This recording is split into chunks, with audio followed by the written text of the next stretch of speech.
Olá, gente. Hoje nós vamos falar sobre as mutações gênicas. Mutações gênicas são alterações na molécula de DNA.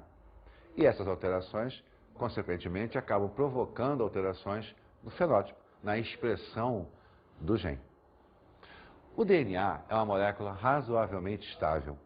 Durante o seu processo de duplicação, a chamada semiconservativa, ela normalmente se mantém íntegra, sem grandes alterações.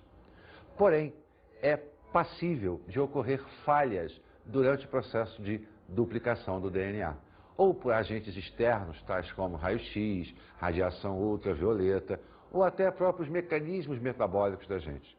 Essas alterações provocadas nas sequências de base do DNA geram o que nós chamamos de mutação.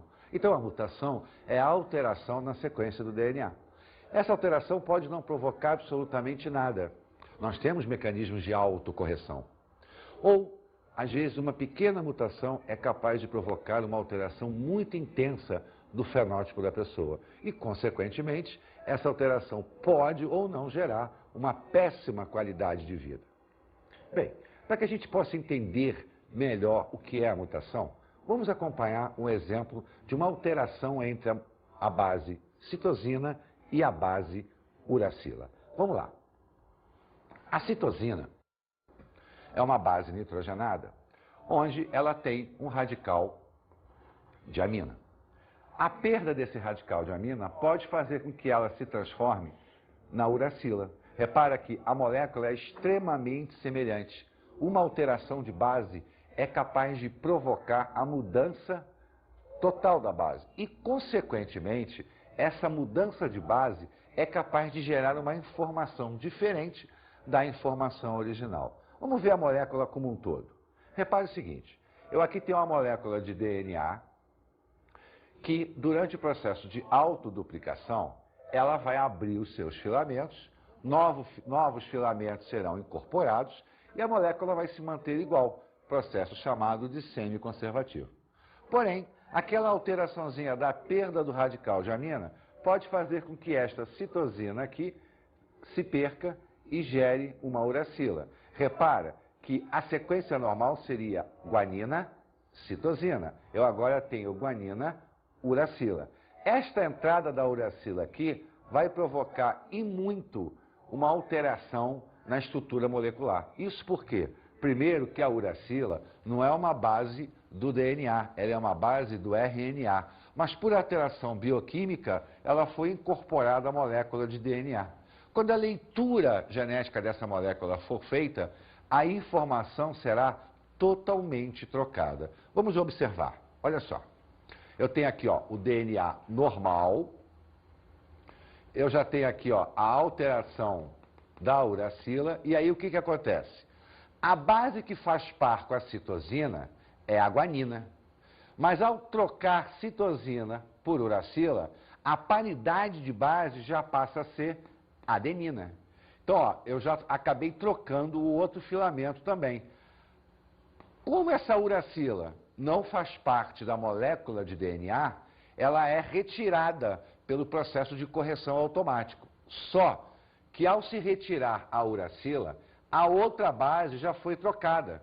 E ao ser trocada, observe, vai se corrigir, vai entrar uma timina.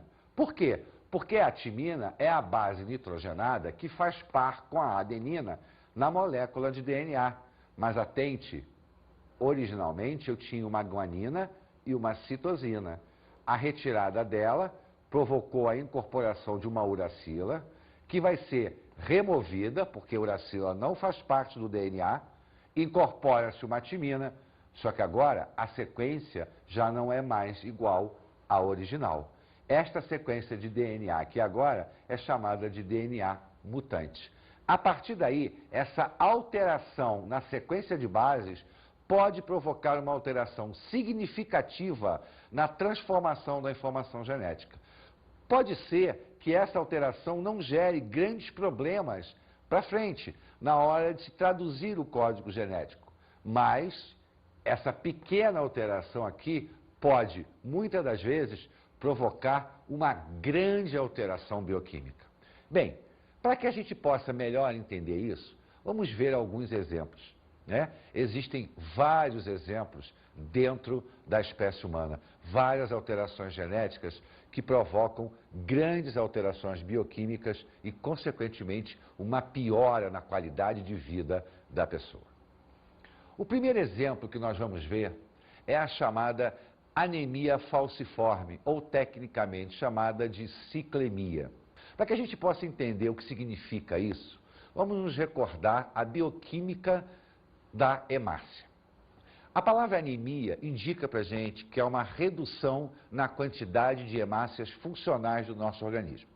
Nesse caso específico, na chamada anemia falciforme, ocorrerá uma alteração bioquímica na molécula de hemoglobina. A hemoglobina é uma molécula formada por 4 cadeias polipeptídicas, 2 cadeias denominadas de alfa, 2 cadeias denominadas de beta. A junção dessas 4 cadeias forma a hemoglobina, que é uma proteína composta. Acontece que toda proteína é a tradução do nosso código genético, ou seja, eu tenho a molécula de DNA que transcreve uma molécula de RNA que vai traduzir uma molécula de proteína. Então a proteína é o resultado final da nossa sequência de DNA. Mas se eu tiver uma alteração na sequência de DNA, eu automaticamente terei uma alteração na minha proteína, que é o que acontece no caso da anemia falciforme. Uma alteração no DNA provocará uma alteração na estrutura molecular da hemoglobina, principalmente na chamada cadeia beta. Ela vai alterar a sua forma. E ao alterar a forma da hemoglobina, ela, por tabela, altera a forma molecular e a forma estrutural da hemácia, dificultando o trânsito da hemácia. A gente não pode esquecer que a hemácia ela é importantíssima para o transporte dos gases respiratórios, principalmente o oxigênio. Uma alteração nela provocará uma deficiência de transporte na molécula do gás oxigênio. Mas vamos acompanhar o exemplo da anemia falciforme. O DNA normal tem uma sequência de 3 bases nitrogenadas, né? Citosina, timina, citosina, que vai traduzir o aminoácido chamado de ácido glutâmico. Se houver uma alteração nessa sequência de bases, essa informação aqui poderá ser alterada. Observe que, com a sequência normal, as hemácias apresentam um aspecto normal. São discoides, bicôncavas, com grande quantidade de hemoglobina dentro, para que possa promover o transporte do oxigênio. Mas vamos observar quando ocorre uma alteração. Repara, eu agora tenho citosina, adenina, citosina. Então aquilo que era timina virou adenina. Então a sequência que era CTC passou a ser CAC. Essa única mudança na sequência de bases gera uma nova informação. O que antes era um aminoácido chamado de ácido glutâmico, agora é um aminoácido chamado de valina. Mudei apenas um aminoácido, mas a mudança deste aminoácido vai mudar toda a estrutura molecular da proteína. A cadeia beta se desforma, ela muda o seu aspecto, fazendo com que a hemácia altere o seu formato também, pegando um formato de foice. Daí o nome anemia falciforme, porque a hemácia adquire um aspecto de foice. Essa alteração anatômica dificulta o transporte do oxigênio. Primeiro, porque a alteração na estrutura da molécula dificulta a entrada. Segundo, porque a alteração na morfologia da hemácia, quer dizer, na forma, dificulta o deslocamento dela dentro dos vasos sanguíneos, provocando não só a deficiência de oxigênio, como também lesões, principalmente renais. Por quê? Porque essa hemácia aqui, ela arrebenta muito facilmente. E aí o rim começa a se sobrecarregar para tentar eliminar os resíduos. Então, uma pequena alteração na base do DNA fez com que eu mudasse um aminoácido, e essa mudança de um aminoácido provocou uma mudança radical na estrutura da hemácia. Isso é uma doença de origem genética. É interessante nós até comentarmos que essa doença, da anemia falciforme, ela é uma doença característica do Mediterrâneo. Acontece que existe uma doença chamada de malária, onde o protozoário que provoca a malária, ele se abriga dentro da hemácia, porque ele se alimenta da hemoglobina. Essa alteração provocada pela anemia falciforme dificulta a entrada do protozoário e, consequentemente, reduz a incidência da malária. Olha, você veja, né? Uma doença de ordem genética, uma doença que provoca alterações na estrutura da hemácia, que acaba provocando uma péssima qualidade de vida para a pessoa, acaba servindo como fator limitante para o desenvolvimento de uma parasitose. Então, nas áreas onde eu tenho grande incidência de anemia falciforme, eu basicamente não tenho malária, justamente porque a alteração da hemácia provocou a alteração do protozoário e não consegue mais se desenvolver e, consequentemente, reduziu-se a concentração da doença. Uma outra doença também provocada por alteração genética é o albinismo. E o que vem a ser o albinismo? O albinismo é a falta de um pigmento chamado de melanina, que é o pigmento que dá a cor da nossa pele, a cor do nosso cabelo, ou seja, todas as cores que nós temos no organismo, os olhos, a pele, o cabelo, derivam da melanina. Acontece que a melanina ela é o produto da transformação da tirosina, um outro aminoácido. Uma falha genética impede esta conversão e, consequentemente, ao impedir esta conversão, eu tenho uma deficiência na produção de melanina. Eu basicamente não tenho melanina. Ao não ter melanina, eu não tenho a pigmentação. A minha pele é totalmente branca. O cabelo, os pelos se tornam amarelados. Isso piora a qualidade de vida da pessoa, porque a melanina é um fator de proteção. Ela protege o nosso organismo contra a radiação ultravioleta do sol.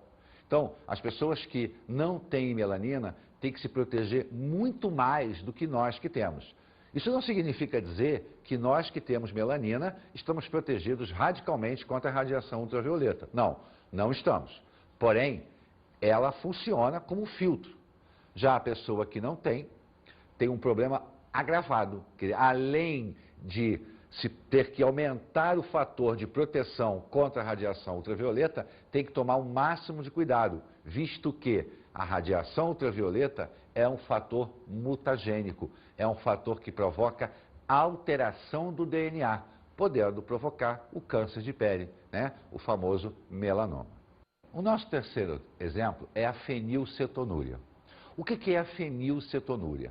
É a nossa incapacidade de transformar um aminoácido, a fenilalanina, em tirosina. Acontece que essa incapacidade se dá por uma falha genética.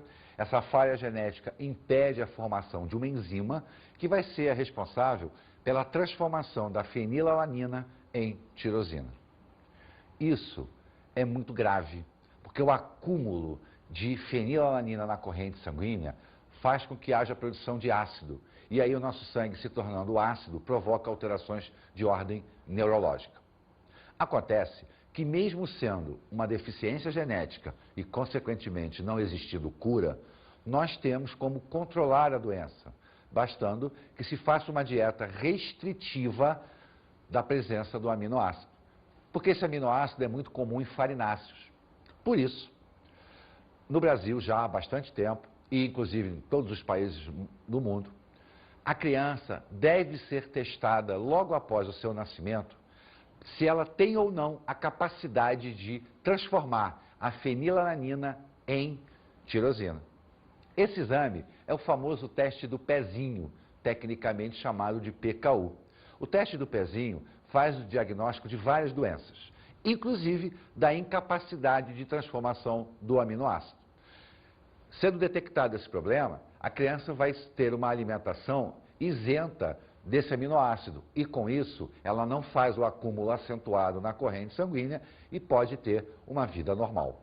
Caso contrário, se isso não for detectado até os 3 meses, o acúmulo de aminoácido provocará lesões cerebrais de maneira irreversível.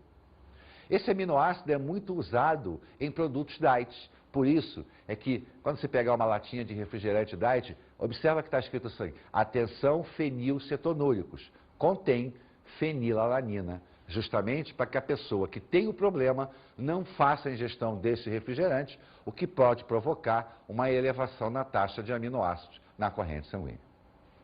Bem, além das mutações, que é a alteração da sequência do DNA, pode existir também alterações cromossômicas, ou seja, o quantitativo cromossômico é alterado. Isso acontece durante o processo de meiose. Lembra que nós vimos que a formação dos gametas havia separação das cromátides. Por várias razões, às vezes ocorre dessas cromátides não se separarem. E aí o que acontece? Durante o processo de formação de gametas, eu vou ter gametas com mais quantidade de cromossomos do que deveria, ou com menos quantidade de cromossomos como deveria. Vamos dar uma olhada num filme chamado O Homem-Elefante, que é provocado por uma alteração genética também, que provoca uma deformidade física na pessoa. Vamos observar, vamos a ele. When you have a moment, just take this up to the patient in the isolation ward, will you? Yes, sir. Don't be frightened, he won't hurt you.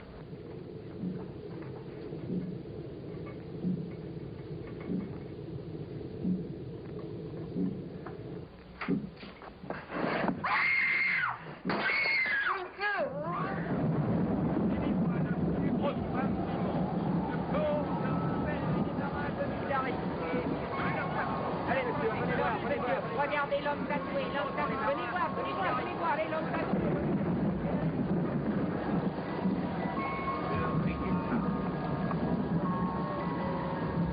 Mesdames, messieurs.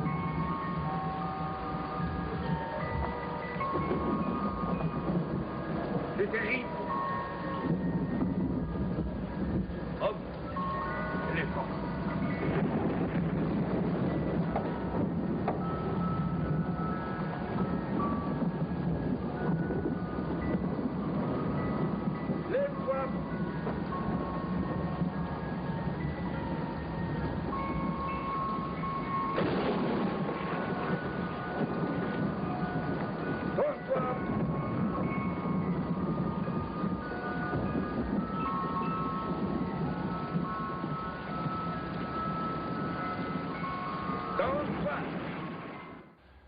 Viram?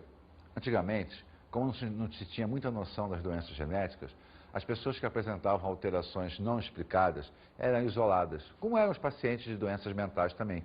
Eles eram isolados do convívio das pessoas, ou até mesmo se tornavam aberrações para a demonstração em casos de circos, etc. Porém, muita coisa mudou, principalmente a partir da década de 50, né, com o avanço da chamada citogenética. Vamos escutar um trechinho a respeito disso. Vamos lá. O estudo dos cromossomos, sua estrutura e sua herança denomina-se citogenética. A ciência da citogenética humana moderna data de 1956, quando Tigio e Levin criaram técnicas eficazes para a análise dos cromossomos e estabeleceram que o número normal de cromossomos é de 46. Bem, gostaram do texto? Então, olha só, para que a gente possa entender as alterações cromossômicas, nós temos que primeiro pensar qual é o padrão normal. O padrão normal, que é o cariótipo humano, ele é composto de 46 cromossomos. Sendo que, dos 46 cromossomos, 44 são ditos autossomos ou somáticos, que são aqueles que controlam todas as funções do nosso organismo, mais 2 sexuais, que são os chamados heterossomos ou cromossomos sexuais. Então, o nosso cariótipo ele é composto de 44 cromossomos autossomos mais 2 sexuais. Então, no caso do homem, eu teria 44A mais XY. No caso da mulher, 44A mais duplo X. Sendo que, nós não podemos esquecer que os cromossomos se colocam aos pares, os chamados cromossomos homólogos. Então, nós temos 23 pares. Acontece que quando ocorre a alteração cromossômica, o quantitativo é alterado, nós dizemos que está ocorrendo uma aneuploidia. E essa aneuploidia ela pode ser somática ou sexual, depende em qual cromossomo está ocorrendo. Se a alteração quantitativa se dá nos autossomos, a aneuploidia é somática. Se a alteração quantitativa se dá nos sexuais, a aneuploidia é sexual. A mais famosa aneuploidia somática é a chamada síndrome de Down, tecnicamente conhecida como trissomia do 21. Isso por quê? Porque, na realidade, no 21º par, ao invés de eu ter 2 cromossomos, eu tenho 3 cromossomos. Durante o processo de meiose, um gameta carregou um cromossomo a mais.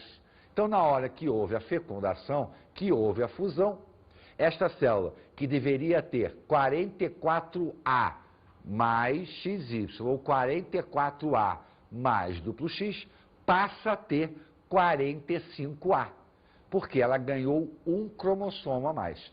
Então, 45A XY se for homem, 45A duplo X se for mulher. A síndrome de Down, conhecida também como mongolismo, provoca várias alterações. Baixa estatura, uma qualificação de QI relativamente baixa, uma dentição mal formada, alterações no globo ocular, né? Pescoço curto. Então a pessoa tem uma série de transformações. Daí, inclusive, a palavra mongolismo. Por quê? Porque você olhando uma pessoa portadora dessa síndrome, você lembra do mongol, que são aquele povo que mora na Ásia. Tá? Então, a fisionomia se torna muito semelhante a eles. Vamos ver agora o depoimento da professora Fátima Caldeira, que trabalha com os portadores de síndrome de Down. Vamos a ele. Se nós temos uma família que a estrutura assim, é mais tímida, mais introvertida, fala pouco do que sente, essa criança, ou esse adolescente, ou esse adulto com a síndrome de Down vai corresponder a esse comportamento e a esse temperamento geral da família. E se a gente tem, por exemplo, uma família agitada, que fala alto, que se mexe muito, esse comportamento também é herdado e fica uma característica própria da pessoa com síndrome de Down. O que a gente tem como particularidade seriam alguns aspectos emocionais não bem elaborados pela criança, pelo adolescente e pelo adulto em função da deficiência mental, da alteração cognitiva que eles têm. Então, na mesma hora que a gente sofre alguma coisa, ou que a gente fica com raiva, ou que a gente se sente ofendido, a gente elabora isso cognitivamente e acalma o que a gente sente. Uma criança ou um adolescente, um adulto com uma deficiência mental, que tem um atraso cognitivo, ela tem o que a gente chama de labilidade, uma instabilidade emocional. Ela não sabe lidar com aqueles sentimentos. Quando a gente está diante, por exemplo, de algumas pessoas que olham mal para a gente, fazem assim, dão aquela gelada do olhar, a gente sente isso e às vezes gela a pessoa do mesmo jeito e sai daquele contexto. A pessoa com a deficiência mental, ela sofre com isso e acaba manifestando isso em comportamento. Às vezes ficando agressiva, às vezes ficando agitada, às vezes chegando até a perguntar para a pessoa, por que você não gosta de mim? Então há uma ingenuidade e ao mesmo tempo uma dificuldade de lidar com esses sentimentos. De forma geral, eu penso que o meio é que produz o melhor comportamento ou não, a partir da hora que esse meio entende que há uma deficiência mental e que a gente tem que considerar esses detalhes no comportamento do sujeito. E aí, gostaram? Uma pessoa que lida com esses portadores nada mais é do que uma pessoa que dá qualidade de vida a essas pessoas, né? Várias instituições no país hoje se preocupam com isso. Por quê? Não tem cura, mas nós temos como melhorar e muito a qualidade de vida. Bem, uma outra aneuploidia somática é a chamada síndrome de Patau, ou trissomia do 13. São alterações do 13º par, onde na realidade eu não tenho um par, eu tenho um trio de cromossomos. Essa alteração, melhor dizendo, né, a nível cromossômico, provoca alterações de ordem gastrointestinais, cardíacas, o que faz com que essa criança tenha, no máximo, 3 anos de vida. Então é uma síndrome bem diferente de Down, que vai provocar, lamentavelmente, o falecimento do seu portador. Uma outra síndrome grave é a síndrome de Edwards, ou trissomia do 18. Nesse caso, as alterações morfológicas e fisiológicas do organismo da criança faz com que ela consiga uma sobrevida de, no máximo, 1 ano de idade. São alterações cardíacas, geniturinárias, digestórias e até do sistema nervoso. Em alguns casos, com microcefalia, o encéfalo não se desenvolve, o que provoca, lamentavelmente, o falecimento. Agora vamos falar das aneuploidias sexuais. aquelas onde a alteração cromossômica ocorre no par sexual. E existem duas grandes aneuploidias sexuais, a síndrome de Turner e a síndrome de Klinefelter. A síndrome de Turner se caracteriza pela ausência de um cromossomo X. Na realidade, a aneuploidia sexual ela é exclusiva de um sexo. Na aneuploidia somática, não. Ambos os sexos poderiam ter. No caso da sexual, no caso da Turner, por exemplo, é uma mulher. Tem que ser uma mulher. Porque para que a gente possa nascer, é obrigatória a presença de um X. Então, X0, porque na realidade essa mulher tem ausência de um cromossomo X. Essa ausência provoca várias alterações. Baixa estatura, esterilidade, porque o ovário dela não funciona. Ela vai apresentar problemas de ordem mental, então ela vai ter uma dificuldade de aprendizado muito grande. Tem uma deficiência imunológica, então é uma mulher que normalmente fica doente. Então, essas alterações são provocadas pela ausência de um cromossomo X. Interessante, esta mulher não tem cromatina sexual. Então, uma das maneiras do diagnóstico rápido é o teste da cromatina sexual. Se a mulher não tem, ela é portadora da síndrome de Turner. Já a síndrome de Klinefelter é uma característica do homem. Ele tem um cromossomo X a mais, então ele é XXY. A entrada desse X a mais provoca várias alterações, justamente porque vai se elevar a taxa estrogênica no homem. Então ele vai ter atrofia testicular, ele é um homem estéril, ele vai ter problema na estrutura muscular dele, porque como ele tem deficiência de testosterona, a fixação da proteína no músculo se torna deficitária. Ele vai apresentar um desenvolvimento exagerado das mamas, o que nós chamamos de ginecomastia, e também alterações de ordem mental.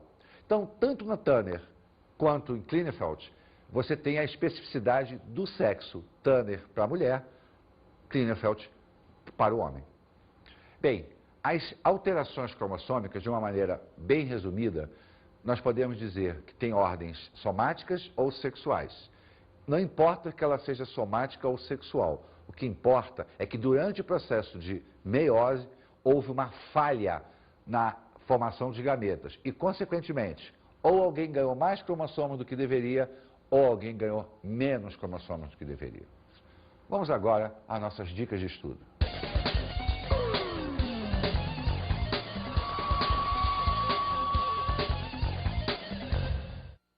Bem, eu diria para você, preste bem atenção nos processos mutacionais. Estude as alterações de base. Veja por que no processo semiconservativo isso pode acontecer. Olhe as alterações cromossômicas, as somáticas e as sexuais. Pesquise outras, procure outras, existem várias. Nós citamos apenas algumas, as mais famosas. Veja aquelas que efetivamente existem, mas não provocam nada no homem. O que acontece? A alteração pode não provocar nenhum problema de ordem orgânica.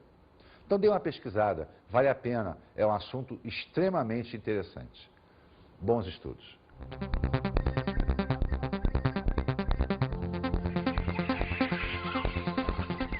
Na aula de hoje, falamos sobre mutações gênicas.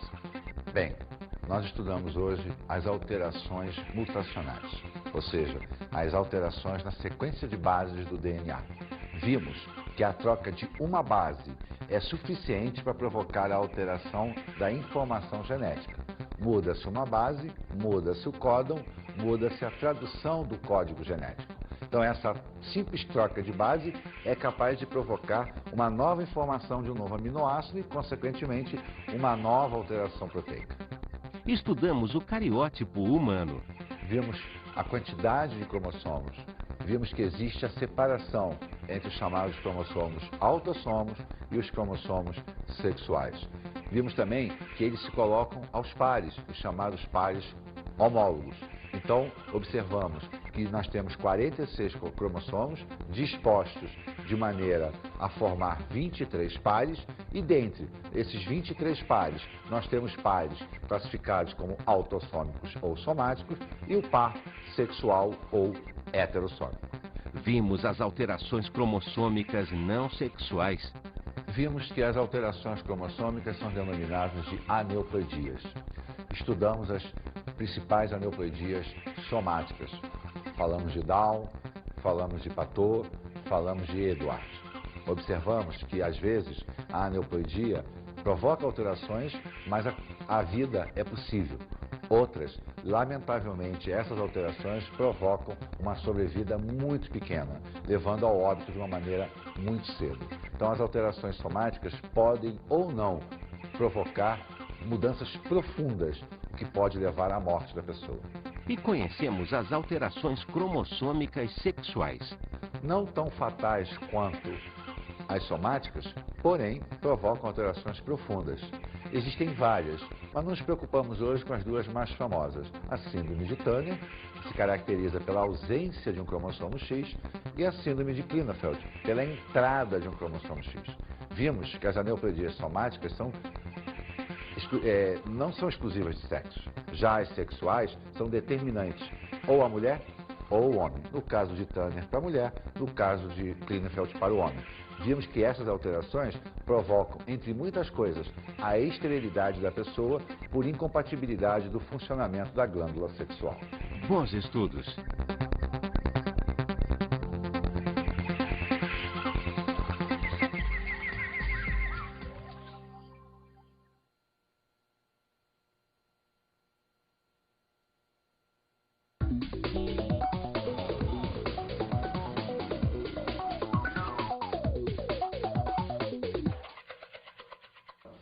Bem, colega, se existe um assunto em genética que é, digamos assim, bem atual, são mutações. Não só pela mutação propriamente dita, mas pelos avanços da citogenética que levaram à identificação de vários processos mutacionais. Isso é um assunto extremamente dinâmico. Force seus alunos a pesquisarem as várias síndromes que existem, os processos mutacionais, os fatores externos que acabam provocando as alterações nas sequências de DNA. É um assunto agradável, que faz com que a aula se torne extremamente dinâmica. Claro, vamos dar ênfase às alterações cromossômicas, sejam elas somáticas ou sexuais, mas os processos mutacionais faz com que o aluno entenda o porquê de determinadas coisas, o porquê, das vezes, dele ter um problema alérgico, ele fica entendendo. Então, a falta de uma proteína, mas por que essa proteína faltou? Justamente porque houve uma falha da molécula de DNA. A citosina é uma base nitrogenada, onde ela tem um radical de amina. A perda desse radical de amina pode fazer com que ela se transforme na uracila. Repara que a molécula é extremamente semelhante. Uma alteração de base é capaz de provocar a mudança total da base. E, consequentemente, essa mudança de base é capaz de gerar uma informação diferente da informação original. Vamos ver a molécula como um todo. Repare o seguinte, eu aqui tenho uma molécula de DNA que, durante o processo de autoduplicação, ela vai abrir os seus filamentos, novos filamentos serão incorporados e a molécula vai se manter igual, processo chamado de semiconservativo. Porém, aquela alteraçãozinha, aliás, durante o processo de duplicação do DNA, ou por agentes externos, tais como raio-x, radiação ultravioleta, ou até próprios mecanismos metabólicos da gente. Essas alterações provocadas nas sequências de base do DNA geram o que nós chamamos de mutação. Então, a mutação é a alteração na sequência do DNA. Essa alteração pode não provocar absolutamente nada. Nós temos mecanismos de autocorreção. Ou, às vezes, uma pequena mutação é capaz de provocar uma alteração muito intensa do fenótipo da pessoa. E, consequentemente, essa alteração pode ou não gerar uma péssima qualidade de vida. Bem, para que a gente possa entender melhor o que é a mutação, vamos acompanhar um exemplo de uma alteração entre a base citosina e a base uracila. Vamos lá.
Olá, gente.